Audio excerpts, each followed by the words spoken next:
to Frequency. I'm Jenni Field. And I'm Chuck Ghost.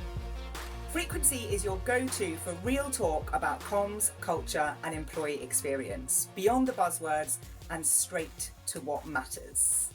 So this week, Chuck, I want to follow on, first of all, from the conversation we had last week, where you asked me about whether there was an equivalent in the UK for a DMV or a BMV, if I've got that right. And yesterday, I spent my day working in a coffee shop because my car had its MOT. And as I was sitting there, I thought, is this universal? Is this something that you guys have to do? Do you have to have an annual MOT on your cars? I have no idea what you're talking about, Jenni. So I'm even trying to think of what, I thought method of transportation, but that is the car. So I know, I have no idea what that is. I can't even tell you what it stands for other than test. So every year we have to have an MOT on our cars to enable them to be taxed, to know that is this like an emissions thing? Like you have to have an MOT. If you don't have an MOT, that's like against the law. You get your MOT as like us going to the BMV. It's just a necessary evil of owning a vehicle. Yes. Yeah. That's weird you don't have it. I felt like it was just all around the world. Nope. Okay. The second thing I wanted to talk about today was, before we get into all the serious stuff, was what we've been up to over the weekend. So it was my brother-in-law's 30th birthday at the weekend. So we had a big party and he did it as a theme. It was the Great Gatsby theme. So everyone had to go in fancy dress. And I quite love a bit of fancy dress. I've got quite a lot of photos of me dressed up as the Stay Puft Marshmallow Man from Ghostbusters, as a pantomime cow, all sorts of things. And it just got me wondering about whether or not that's something that you do or your family does, or whether it's I know it's kind of, I feel like fancy dress is quite big over there, but that might just be because of the shows that I watch over here. I would say for us, the fancy dress, I love that phrase, shows up is when we, as a couple, go to Vegas, because we love getting dressed up, going out, the cocktails. You're just being fancy. I am being fancy. But you're not in a costume. No. Oh, that's not a thing. That's not a thing for us. So no, we don't. Is that not and what would you call it then? A costume, like a costume party. Or a theme party. Okay. And it's not a thing for you, full stop, but it's a thing with other people. I saw a really clever Instagram video of somebody who did, I'm probably going to mess up the what they called it here, but it was like a mismatched theme party. Okay. Where you had to come as like how you would show up at a party. So like someone showed up in pajamas because it was like a pajama party. And then someone showed up in a toga because they said a toga party. And like, it was sort of like this myriad of costumes. So maybe for some families, not for mine. So you've never done a costume? You've never gone in a costume to something? Outside of Halloween, probably not. Wow. I definitely do that a lot. Like for a reason, not just like on a Saturday night. I mean, you be you, Jenni. You do you. Yeah. Fair. Okay, what other things that are on your list this week of the articles and things you've been reading and looking at? When I organized the show, I said we had a bevy of stories available. And this week, Jenni, it is an absolute cornucopia of stories. So on the list, we will get into why it seems like everyone is quietly worried about work and what that means for leaders in comms. Then we'll talk about AQ, which I'll admit was a brand new term for me. They're going to move along to, it seems like now our weekly show guest, Nick Bloom doesn't know this, but we're talking about Nick Bloom quite often, who's challenging this idea that remote work is on the decline. So we're going to talk about that. And then we'll also close with something of a spicy take about that someone made, that Marketo has killed marketing. And then I'm curious what lessons comms people can learn from that. But first, we're going to go to a different story. First piece we're going to look at today is called Peak HR. It's a report from Inspiring Workplaces and TSC. I think it's a beneficial read, whether you're in comms or HR for this. They frame the evolution of HR like it's something of a mountaineering expedition. which I've never done. Jenny, I don't know if you've ever done a big mountaineering No, expedition. Okay, no. so this is going to be new for both of us. The theme of the report is all about climbing these big, bold peaks like people strategy, technology, and culture. I thought it was a smart way to capture the ambition and the struggle that HR teams seem to be facing right now, which also felt very relevant to the comms world as well. That idea of facing these like steep climbs and navigating risk and needing a clear path forward. So I have a couple questions for you, Jenny. First off, do you think this metaphor really fits the challenges teams are facing today? Or, and we've never done this before, Jenny, or is that a little too heroic when compared to just the day-to-day grind of being at work? I don't think it's too heroic. Like as a metaphor, I quite like the idea of there's lots of peaks to kind of climb. And I think there's lots of different extreme challenges in sports that could be a metaphor for some of that. So, and I applaud anyone that does it. A friend of mine's just climbed Mount Everest. I think it's incredible. But I think that the thing for me is that there are lots of challenges, but I don't know whether these challenges are new challenges. And this seems to be what I'm coming back to this week on a lot of things is is this is this new versus what things have been like for the last 5, 10, 15 years.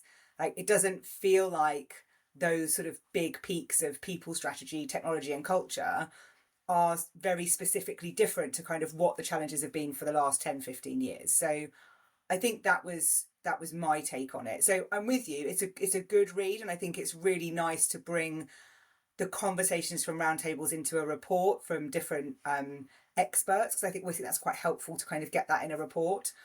But it does feel like it's very similar stuff to what's been going on for a while.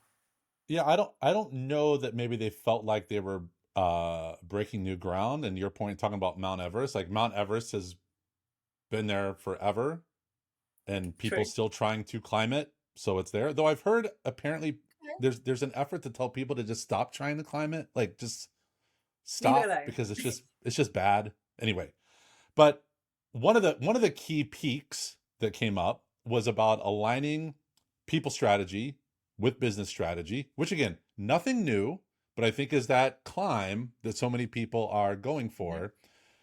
And it does feel like something that comms people wrestle with too, getting out of line with business strategy, connecting to the bigger picture.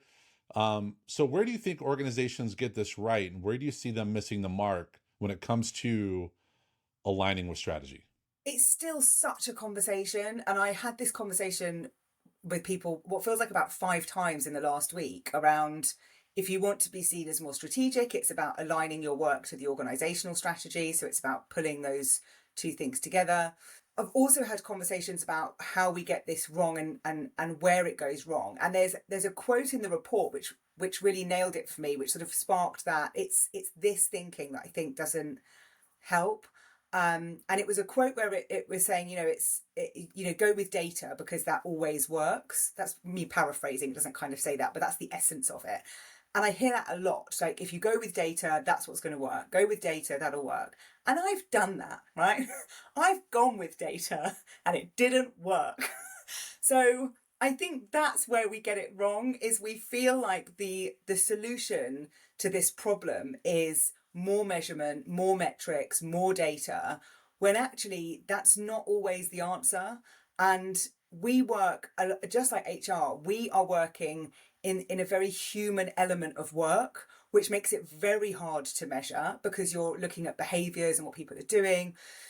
And that's really complicated, but we want to make it very simple and straightforward. And that is where the challenge is. So for me, that's where we start to get it wrong. And that's where we're missing the mark is we think that whatever data we can gather is going to prove our point, is going to help us do this. Whereas actually, as I always say when it comes to that alignment, is it's not about the clicks, the shares, the views. If the goal is we need to reduce accidents in this organization by 60%, then that's the measure. And yes, you're one part of several other things that will be contributing to that, like training courses or changes to how shop floors are designed to reduce accidents. There'll be other things going on, but the outcome is that 60% reduction. And that's what I want to talk about. And we seem to shy away from being included in that because for some reason it's like, but it's not solely the responsibility of comms or HR, but that's okay. There's some more research that says that our KPIs are blending across some of these different functions, and that's okay. We don't have to be the ones to own it all. Like, we can share that and get the outcome, and that's where I think we're getting it a bit wrong.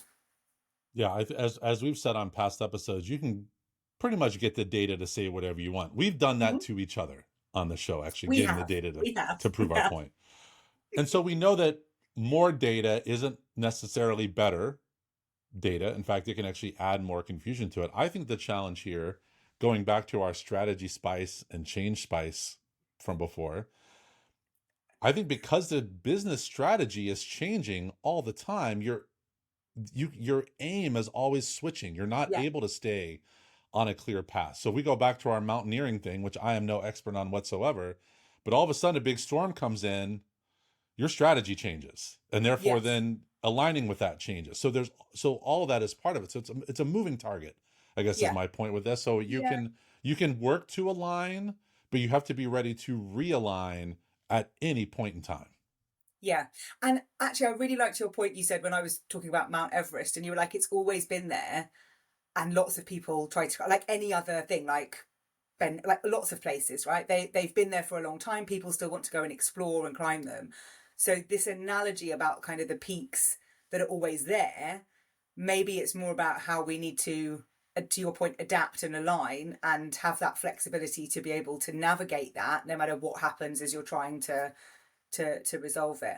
But the concept of the peak means that there is the top that you do reach and you do successfully get there. And I wonder whether, given that we've said this has been going on for a long time, are we ever going to get to that? Are we ever going to get to the Right. summit? Yeah. Or are we just always going to be climbing? Always.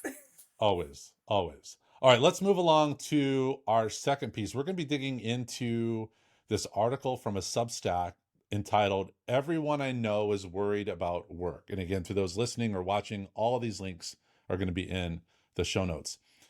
And this thing about everyone being worried about work, I thought this hit a nerve because it seems to capture something that so many people are quietly dealing with, even if they don't recognize they're dealing with it.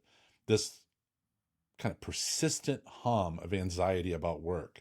And it's like that when you go into a new hotel. You and I travel quite a bit, and there's that sound that some hotel rooms make that the first night you're like, oh, I can't get it out of my, then after that you hear it, but you don't hear it anymore. And I think the same thing is happening in work life for people, or to your point, maybe it's been happening this whole time, but whether it's layoffs, AI, burnout, just existential dread or uncertainty, there's this shared unspoken feeling that the ground underneath the feet of employees just isn't as solid as it used to be. It's not as firm, or they're not as confident with it.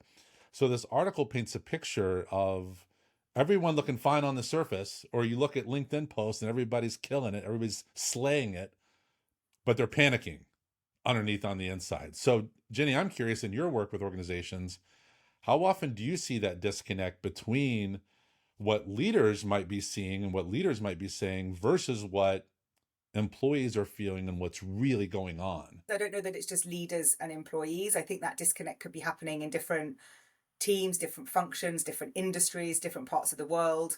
I think you could cross that in lots of different ways. What I thought was quite interesting in the article, and I ended up going down a bit of a rabbit hole and going into some of the linked articles off this to read what else was going on. And there's some really, really big challenges and issues out there in the job market for a lot of people. But there are other things going on here which I think isn't helpful for us as human beings. So to your point about are we in this place where everyone is saying they're slaying it, but everyone's quite anxious and we're all a bit worried? And part of that comes from the fact that there's so much content and news out there just about how bad everything is. Mm-hmm. So that's the challenge for us. And I read the book, The Science of Fear, when it was February 2020, which was just a very well-timed read for me to be reading that book. But it was so much, there's a whole chapter in it about the media and how they'll find a story about something and then they'll keep reporting on that. And then because they've highlighted it, there's then more stuff coming up about it because it's been highlighted. And it almost feels like that's what's happening with this is I see as many posts from people looking for work as I see people being promoted and I see people getting new jobs. But I think there is general uncertainty across the board for everybody about financial situations, job security, just a lot of unknowns that I do think everybody's feeling wherever they are. And I don't think that there's that gap necessarily from a leaders are all, having a lovely time and employees are all worried and terrified for their future. I think there might be different worries, but I think there are worries nonetheless from all of those groups. There's this desire, I think, from some to see vulnerability in leaders and leaders to be honest and transparent, whatever buzzwords you want to throw in there about it. But I also think they want confidence from their leaders. So do you want them to say, hey, I'm worried too? Because that probably isn't going to help anything. Or do you want them to cover it up? So they're also, I think, to your point, being quiet about it. So my next question to you, Jenni, is as for people that are in comms or people in HR, how do we do a better job of surfacing these worries without accidentally actually making it worse, without making people even feel more anxious? The big thing to think about from a leadership perspective in times like this is being really clear about where you're going and having really strong communication skills. Because if we want to surface those worries and find out how people are feeling and what's going on, we've got to have the skills to be able to do that from a communication perspective as leaders. But we also have to recognize that if we're going to surface things, we've got to do something about those. So if we're asking people and we want to have those conversations and we want to be open and transparent about what's going on, that's absolutely the right thing to do. But every time you're communicating, it's always with the audience in mind. So you're communicating something for them, not for you. And I think sometimes we can think as a leader, oh, I really need to share that this has happened because we should be open and transparent. Well, do you want to share that, or is that what people need to hear? And that's where I think you can get away from that, oh, we're really worried and I don't want everyone else to worry, but I'm worried. And that sort of that tussle of vulnerability and worry, you can get away from that by just focusing in on that a little bit more. And it's not about sort of opening up and saying, we're really worried about this. But also if there's things that are having an impact on your organization, like things like the tariffs, which will have an impact on a lot of organizations, we have to talk about that. And the impact that will have. Even if we don't know, we can talk about everything that's going on along the way on that. There was a really good example in the UK just in this last week where Marks and Spencer's, which is a big retail brand, you're probably familiar with it over there, they've had a big cyber attack over here, and their communication all the way through has been really simple, really straightforward, consistent. And very factual, but it's been so clear all the way through that it's been calm, it's been all of those things. So they haven't not talked about it, but they have done it in a way to make everybody feel calm and safe, and that they've got you. And that's such a good example. We'll share the link to some of their Instagram posts in the show notes if people want to have a look. But it's trying to find that balance to be that supportive, calm influence, really. Yeah, I think that's the great example. I'll look into those as well, of how they're leading the conversation. They're not behind the conversation. They're actually out in front of it, which I think is always important. For our next one, I'm going to admit, before this post came across, I had no idea what this term was, AQ. Maybe I'm just in the dark on this. I knew about IQ. I knew about EQ. But AQ is this new adaptability quotient. Again, very new to me. And it made me wonder, is this something people are actually talking about in leadership circles? Like, oh, they've got a high EQ, or oh, they're high IQ or AQ. Or is this another one of those buzzwords that is making people roll their eyes a little? I sort of wanted to roll my eyes a bit, but I wanted to be patient with it as I explored it. But looking at it, either way, the idea behind adaptability, you mentioned adaptability early on. Does that matter more than intelligence or emotional and empathy side of the EQ? Um, or is this just given the way work and we're just constantly shifting, trying to grab on to something new out there? What do you think? Mm. Yeah, I think it's a little bit buzzwordy. Like, I'm not going to lie, I feel like it is a little bit of an opportunity to create a framework or a model or something. But we all do that, so I'm not gonna to sort of shun that. What I do find interesting is there are lots of quotients. You can have, innovation. You can have all sorts of these. Whereas adaptability seems to be the one that this article sort of talks about. And it got me thinking about whether or not humans are naturally adaptable, which we are. But I kind of wanted to just to sense check that in my own brain, because we have adapted hugely in our evolution. We adapt in different climates, different environments. We're very adaptable beings. Whether we want to be adaptable is the other is the other issue. So we don't really like change. We don't really like to have to do that. And that's also down to our different personality types, right? I do a lot of work with DISC, which is a way of being able to look at the different sort of behaviors and things. And there will be some people that are more comfortable with being adaptable and some people that aren't. And we're all individual people. So that's a big part of it.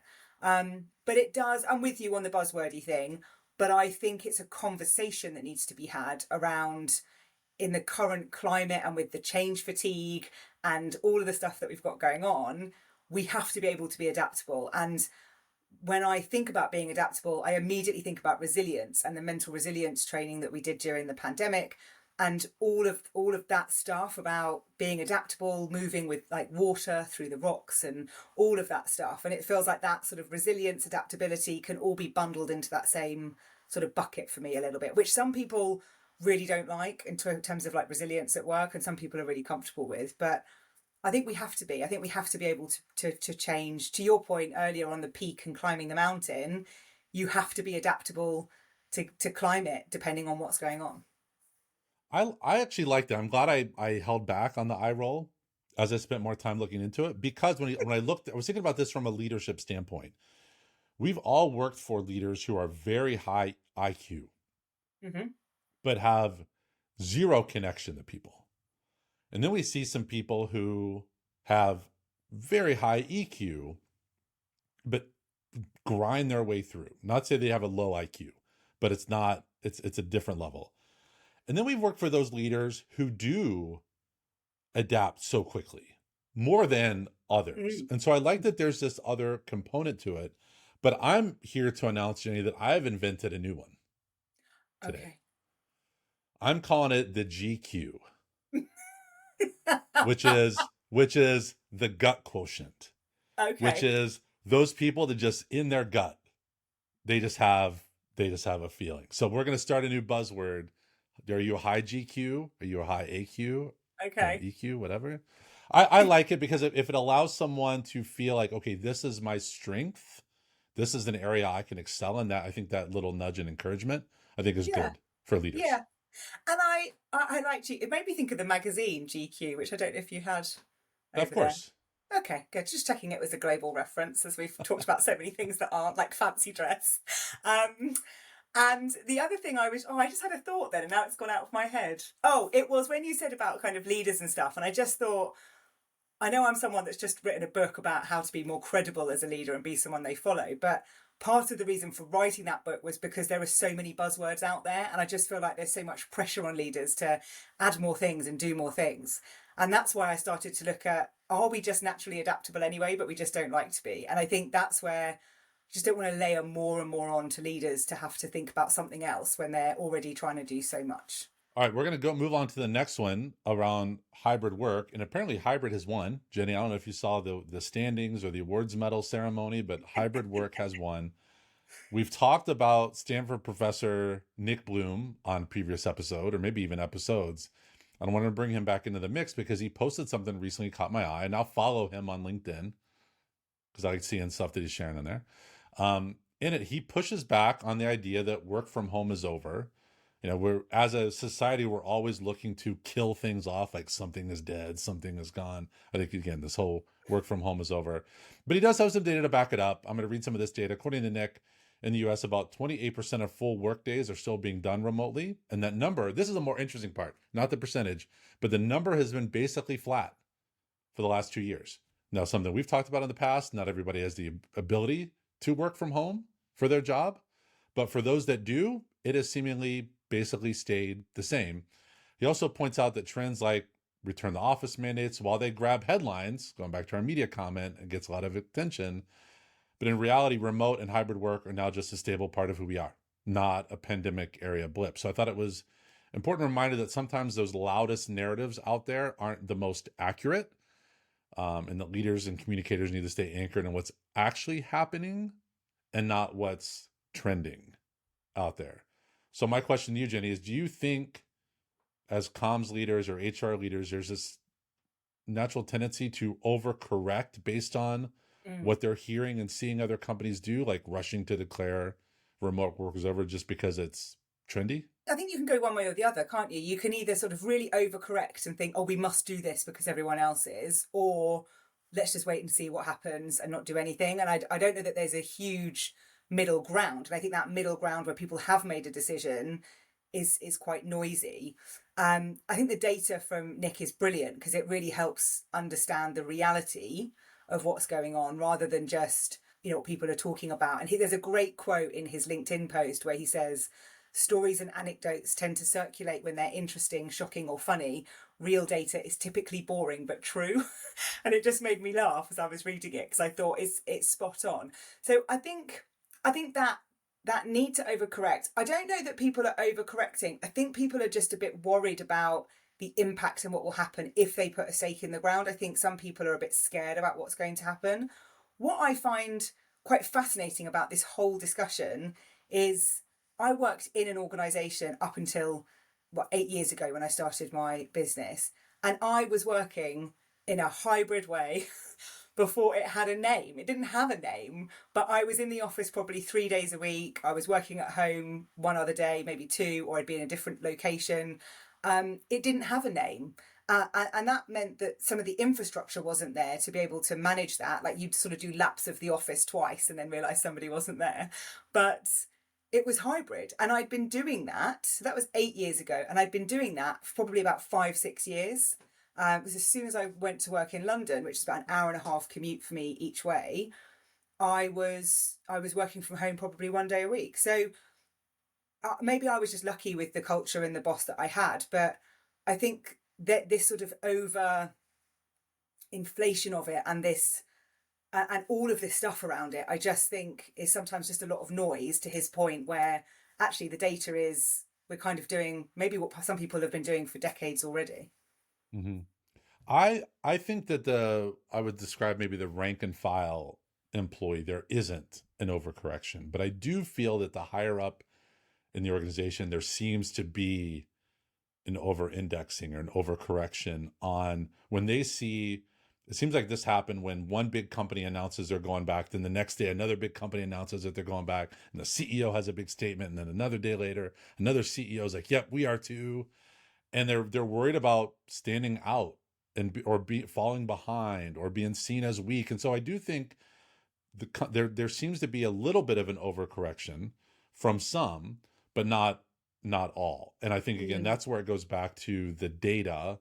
Looking at it, it's not as scandalous or exciting to talk about. No, we're just keep doing what we're doing. That doesn't make headlines.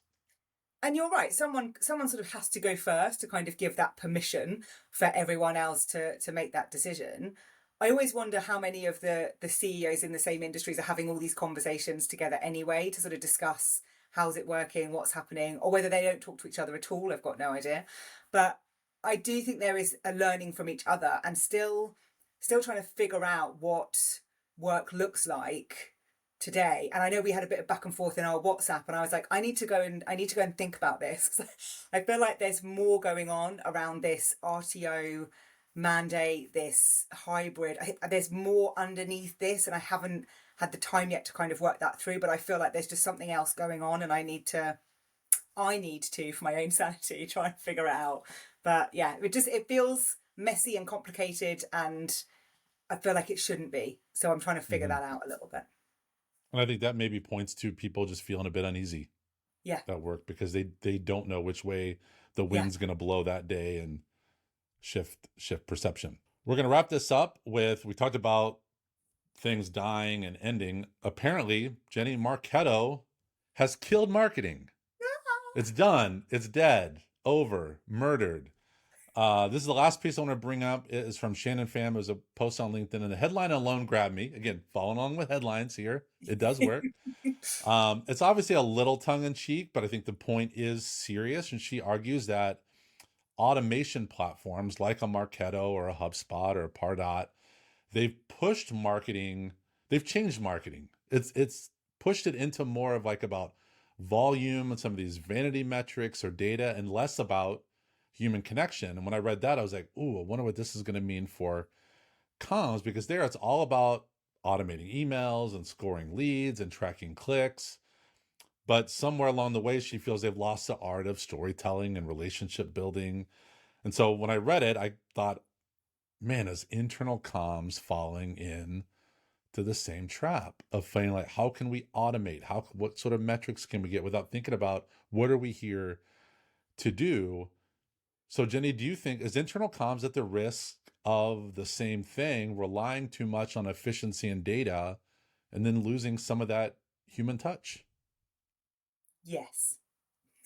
So I do think there is a risk. And I think that I thought it was a great post about that, trying to take something human and make it very data. And it has shifted. I mean, as you were just talking then, I was thinking about the fact that I did my degree in marketing and did my dissertation on consumer behavior. And I can't really remember doing, I mean, we did sort of classes on statistics and stuff like that, but I can't really remember doing all and I think about the marketing degrees today and just how much is probably about all these metrics. And we weren't talking about that. We were talking about human behavior and psychology and the 7 Ps and all those things. So I think there is a risk that internal comms could do the same, where the digital stuff comes in so much and we are looking for ways to be more efficient, that we lose that human element in there. And I think that's the same for every element of anything where you are trying to keep relationships and maintain relationships, whether that's marketing, whether that's HR, whether that's communications. So much of that is in the business of relationships and people. And I think we have to make sure that metrics are being used in the right way, if indeed they need to be there at all. I've done a lot of workshops with clients on measurement, and we talk a lot about the different ways of measuring, but it's never about the clicks and the shares and those things. It's much bigger than that, like the example I shared earlier. But it's that we can't lose that human touch. And I was pre-reading a book at the weekend called Simplify the Funnel by Ant Hodges, which was an excellent read. And he talks so much about that blend of being automated up to a point and then being able to bring that human connection in. And I think that we have to think about that in internal comms. You can't possibly automate everything, because the relationships in internal communications are so different to the relationships in marketing, because you're in it. Like, I remember somebody likening something to rating a restaurant as being able to rate your workplace. And I was like, that's so different. I come and go from a restaurant maybe like once every however many months. Like, I'm in this organization. Like, it's such a different relationship. And I think we have to remember that all of that is built on human connection and being able to do that. So I'd hate us to go so far that way, but maybe this conversation will start a revolution that stops that from happening, and people won't go so far. And earlier in the show, we were talking about data. And then, 5-10 years ago in the comms world, it was like, we need data. So all of a sudden, everybody just started chasing data without realizing that you were losing the purpose of why you were there. And I do somewhat blame the ROI conversation. I've always hated the ROI conversation because it has to point back to data. So basically, people just start chasing data without really knowing what it's going to mean. They're just chasing that point. I'm going to do a little plug here. When people are listening to this, when it comes out that week, I'm going to be at the Screen Cloud Summit in Charlotte, North Carolina. And I'm rolling out a new talk called The Haunting of ROI, a true workplace crime story, about how it has how we've been, as a professional, we've been haunted by this ROI thing, and actually identifying what is the real killer in this conversation, because we've gotten sidetracked of, I think, what a lot of us did really well. And I see little bits and pieces of it, because inside Ecology, we had a member ask a question about their team not wanting to use AI because they felt that was losing the human element of what they were doing. And so we had a really great conversation via chat about AI, and they do need to understand how to use it responsibly and ethically and all those things. But it's interesting that in some ways we are still recognizing the need for that human connection. But that one felt a very selfish need to recognize that human connection of validating ourselves. But when it comes to data, we're sort of abandoning the human Yeah. connection. We're looking at them not as people, but as ones and zeros and percentages and Yeah. numbers. And you're spot on about the ROI thing. I have so many thoughts about that talk that I'm going to hold them in so that when we finish recording, I can get them out at you. But and this is the ROI piece is always a conversation. But for me, the conversation is shifting into the value it brings, and this is something I'm looking at with Dr. Kevin Ruck around what is the value internal communication brings in organizations, like, and how are we measuring that, and how are we looking at that? Because that doesn't need to be a number or an equation or anything like that, because that's really personal. Like, value is a really individual thing. I always have this thing about when you're buying new clothes and how much something is. I always try it on and then don't look at the price. So then I've got it on and go, how much would I pay for this? Because then I'm putting my value on that based on what I believe rather than what someone else is telling me. And I think that's where the value conversation is more helpful than the ROI, which instinctively leads us to numbers and metrics, whereas I think value leads us more to a conversation, which is a much richer way of being able to explore it. Yeah, and then continue on with your clothing analogy. We've talked about I'm a larger human than most. I acknowledge that. An XL in one company's size is not the same as an XL in another company's size is not the Mm-hmm. same as another. So the same terminology is used, but it means very different things. So the Yes. numbers aren't as important, to your point, as the fit on it. And Yes. that's ultimately Exactly. what people should be looking at. Exactly. What an analogy-filled episode this has been. I love it. I love it. I love it. All right. Jenni, what are you freaking out about this week? So I am unsurprisingly reading a book, which I feel like I keep talking about books, but I'm reading this book, which I've brought in with me today, which is Build the Life You Want by Arthur Brooks and Oprah Winfrey. Just here for those watching on YouTube. And it's about the art and science of getting happier. Now, I am a very happy person. I'm always on the positive side. How are you? How are you measuring happiness, Jenni? I want to know the So, data behind it. and this is the bit where I was reading a bit the other night, and then I finished the chapter and went, this is so interesting. But it's talking about, and I won't go into this, bore you all with all the details, but it talks about the macronutrients of happiness are enjoyment, satisfaction, and purpose. And then it kind of breaks them down. But it's just really interesting to understand what it takes for us to have happiness, and that happiness and unhappiness exist at the same time. And I think where we've talked about this, everybody's really worried about work and this anxiety and how everyone's feeling, when actually I feel like in some ways we're trying to be conditioned that we should be happy and joyful all the time, when actually we're a lot more complex than that. So you can see I'm freaking out about it because I'm really excited about it. I'm loving it. It's a really good book. Yeah, What I've seen about some you? of the studies that talk about that people think that they're chasing happiness, or like, once I make a certain amount of money, then I'll be happy. Well, then it's the next amount of Yeah, money and it'll be happy. And yeah. there is some line, I forget salary line what it is, where it doesn't come into play. But when I was at the John Acuff Remarkable You event a few weeks back, they talked about the whole, like, more money, more problems. Like, the more money you make, the more problems you have. And he's like, you want to have a lot of problems? Have no money. Yeah, That there's a lot of problems yeah, there. yeah. So, but yeah, with the happiness for me, Jenni, my freak out was, um, I had the joy of spending time with the Lucy Hub team in Las Vegas, which I absolutely, nobody has to twist my arm to go to Vegas. But my freak out here is, one, I do love Las Vegas, but my freak out is that it was quieter than normal. Oh, And I'm seeing some data around that, like, Canadian visitors are down 30%, and EMEA visitors are down 20 some percent, and Asia visitors are down. And it's all related to the current presidential administration, that people just don't want to come for whatever reason. Mm-hmm. And so I started thinking about like, well, why is this bothering me? And I wonder if it's more than just the tipping point or the final straw or whatever analogy you want to use for that. But with Vegas, was it being built up so much and they weren't really recognizing some of the weaknesses, and now all it took was this one thing that Mm. people now are just like, you know what, it's just not worth coming. And like I said, it was quiet, and I don't like a quiet Vegas. Now, for some of you who maybe say, oh, I don't like Vegas, that's garbage. But however, what I like to say to people is nobody hates Vegas. They just hate themselves.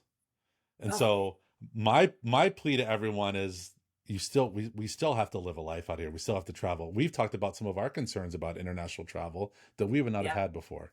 So I hope that this is a blip out there, that travel does come back, especially to places like Vegas, because I do worry about the impact that that's having Mm. on the companies there, and or what big changes are they going to need to make as a result of it. Yeah, I think it's going to be interesting to watch, isn't it? I'm still holding on to the CEO of Marriott's comment that we talked about in the last episode about like the political winds kind of come and go, and when you've been around a long time and you'll be around a long time, like things will shift and change. I think it's just how long we have to weather that. So fingers crossed it's a blip and there'll be so many visitors next time you go, which is inevitably going to be soon because I feel like you're there all the time. Have you got your next trip? We're going to wrap this up. Thank you for joining us this week. As we've mentioned, all the articles that have inspired this conversation are in the show notes. And please don't forget to rate and review after you've listened. Subscribe so you don't miss another episode. And please pass this along to someone you think would also enjoy listening or watching. You can find Frequency on YouTube, Apple Podcasts, Spotify, wherever you get your content. And thank you to Poet Ali for contributing his music to the show. We will be back next week with more news, insights, and opinions about everything comms and leadership in workplaces today. Keep tuning in and turning up.